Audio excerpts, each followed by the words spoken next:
Muncul dia ni, pergi kerja aja, mula-mula pergi kerja aja. Tapi kerana amanah dia, kerana bagus dia ni kelebihan dia satu, jaga mak. Dia apa pun jaga mak. Kalau dia nak ambil cuti pun, dia pergi jumpa tokek dia kata, bos, saya nak kena cuti hari Sabtu Ahad ni, pasal apa? Pasal saya ada janji mak saya nak pergi sana, nak pergi sini. Dia kira mak Rupa-rupanya buat baik dengan mak ni dinilai oleh tokek ni tadi. Dinilai. Tuan-tuan, buat baik dekat mak ni pun ciri takwa. Tokek ni kata apa? Dia kata ini orang semayang punya orang. Itu pasal dia jaga dia punya mak. Akhirnya dia bagi kepercayaan dekat kau ni lebih daripada dia percaya dekat anak dia. Hang urus semua. Anak aku nak apa pun hang kena kata okey baru dia boleh ambil. Tuan-tuan, hari ni hidup senang. Dia duk pakai Mercedes lampu bulat. Satu hari mak dia kata kat dia, bila hang nak beli kereta macam tu, tunjuk Mercedes 320. Mak dia, orang tua dia pun reti juga apanya. Mak dia kata kat dia, ni cerita kat saya. Dia kata mak dia kata, bila hang nak beli kereta macam tu? Mak kata punya pasal, dia kata esok ustaz, dia kata saya bawa kereta saya ni pergi tukang, dia kata pergi trade in, ambil 320 buat pulang. Pasal mak saya kata bila nak pakai kereta ni. Kalau nak pergi tukang duit tak ada, tak boleh tukang dia tuan-tuan. Duit ada sama lah tukang. Bila tukang dia kata bawa balik pergi dekat tokek dia ni. Tokek kata dia kereta siapa? Dia kata kereta saya. Dia kata apa hang pergi beli 320 under power? Tokek kata hang pergi tukang ambil 420 pula.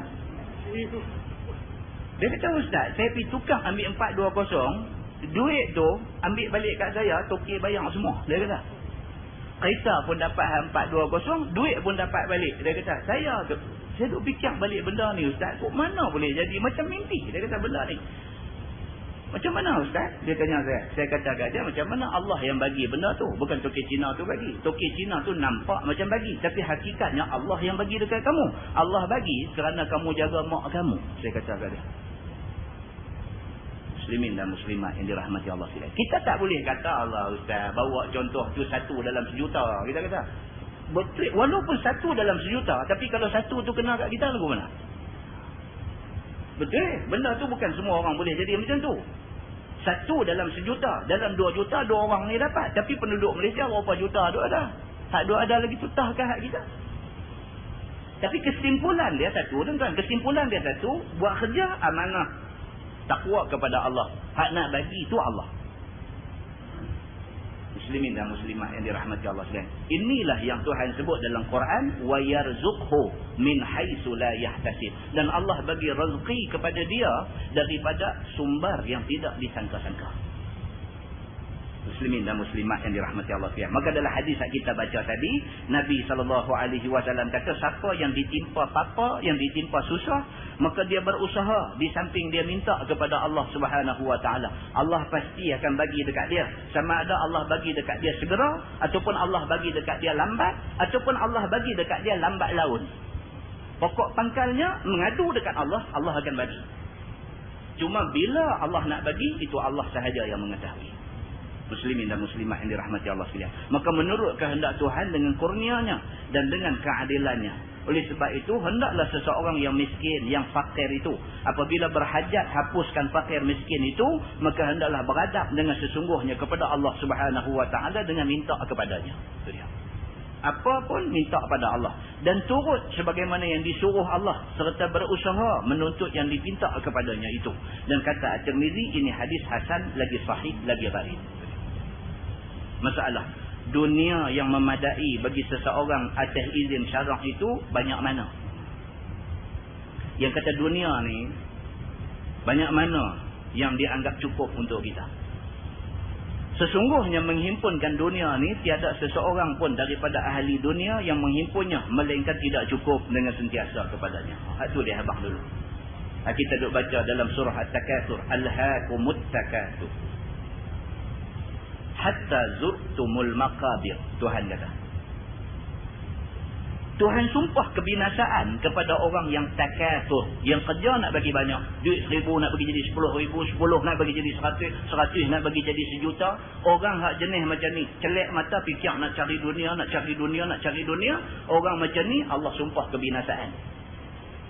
Orang ni yang kata manusia ni, yang kata orang ni dia akan jadi tamak haloba dengan dunia ni sampai bila dia nak jadi macam ni? Tuhan kata hatta zurtumul maqabir, sampai dia menziarahi lubang kubur. Manusia ni, nama kata manusia lagi tak mati, lagi tu nak cangkui. Nama kata manusia ni tak larat pun duk fikir lagi. Duk fikir ni rumah sewa orang tak duduk, duk fikir duk sakit pun duk fikir dunia lagi. Yang kata manusia ni. Maka dia sebut di sini, dia kata menghimpun dunia itu tidak seorang pun daripada ahli dunia yang menghimpunnya, melainkan tak pernah cukup dengan sentiasa kepadanya. Manusia ni tak pernah cukup himpun dunia. Sekiranya seorang telah dikehendaknya 10 dinar, kemudian didapatnya sebagaimana kehendaknya itu, maka berkehendak lagi dia 20 dinar. Dan kata manusia ni, gaji 500 duk terangin nak bagi sampai 1000. Dapat 1000 duk terangin nak pergi 1500. Dapat 1500 terangin nak pergi bagi jadi 2000. Duk tak cukup itu. Masa gaji 500 dulu pun anak-anak tak ada yang mati keboloran. Semua makan minum cukup belaka. Cukup belaka. Bukan cukup apa? Cukup-cukup belaka. Cukup-cukup. 500 pun cukup-cukup. Sedang-sedang gaji dah 5000. Cukup-cukup juga. Yang 500 dulu pun cukup-cukup. 5000 pun cukup-cukup. Jadi lagu mana tu? Manusia. Tu yang kata manusia. Bila dapat 500, belanja lagu 500. Bila dapat 5000, belanja lagu 5000. Duk cukup-cukup itu. Bila dah dapat 5000, dia turun pergi bagi jadi 500 balik. Yang tu tak cukup. Ni manusia. Dan hakikat ini diakui oleh agama. Agama kata manusia kalau mau 10 dinar, ditakdirkan Allah dapat 10 dinar, dia mau 20 dinar. Demikianlah jikalau telah dapat 20 dinar, nescaya nak 30 dinar pula. Tak cukup itu. Kita sentiasa lah, nama kata manusia ni sentiasa duk nak upgrade hidup kita, nak upgrade.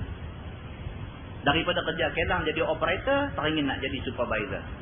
Bila operator sudah jadi supervisor, teringin nak jadi senior apa, pula ada dia punya ranking dia lah, duduk naik. Kalau boleh nak jadi general manager. Kalau boleh. Muslimin dan muslimat yang dirahmati Allah. Sehingga tidak cukup pada nafsu nak menghimpun sampai mati. Kalau boleh sampai mati, dia nak cari duit situ lah. Maka jikalau seseorang itu nak tahukan kadar yang pada sebagaimana yang ditunjukkan oleh syarak, maka dikhabarkan di dalam hadis, iaitu apabila ada seorang khadam dan ada seekor tunggangan untuk pi perang sabilillah, maka cukuplah kira-kira menghimpun dunia. Agama kata apa? Agama kata kita kalau ada satu orang asisten yang boleh tolong kita buat kerja, dan kita ada satu kenderaan boleh guna untuk nak naik pi perang, itu sudah cukup. Itu sudah cukup untuk hidup dalam dunia. Oh, kalau kita kan tak ada apa. Takkan ada seorang kawan boleh duk tolong kita sikit sebanyak. Oh, tak boleh lagi. Oh, takkan ada kenderaan tu pula nak guna pergi turun perang. Tak boleh. Tapi syarak punya ukuran, seseorang yang hidup di atas dunia ni, kalau ada satu orang duk tolong dia buat kerja, kemudian dia ada satu kenderaan untuk nak mudahkan dia pergi perang, itu kira cukup lah. Dunia bagi dia sudah cukup. Kalau dia dapat lebih daripada tu, itu sudah dianggap lebih daripada sepatutnya. Begitu.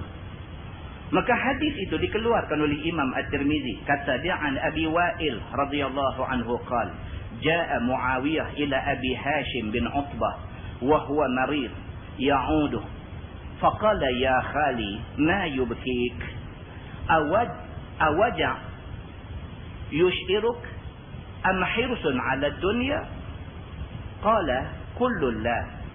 Diriwayatkan oleh satu orang yang bernama Abi Wa'il. Kata dia telah datang Muawiyah bin Abi Sufyan radhiyallahu anhuma kepada satu sahabat Nabi sallallahu alaihi wasallam yang bernama Abi Hashim bin Utbah radhiyallahu anhu. Padahal Hashim itu sakit kena taun. Yang ziarah Sayyidina Muawiyah akan pak saudaranya. Ni nak cerita Muawiyah bin Abi Sufyan, dia pergi ziarah pakcik dia yang bernama Abu Hashim. Muawiyah bin Abi Sufyan pergi ziarah pak penakan dia, pergi ziarah pakcik dia nama Abu Hashim. Pakcik dia ni kena taun. Taun ni maksudnya penyakit wabak. Tiba-tiba dilihat Muawiyah akan pak penakan dia yang bernama Abu Hashim itu sedang menangis. Kebetulan semasa Muawiyah sampai di rumah pak cik dia ni, pak cik dia tengah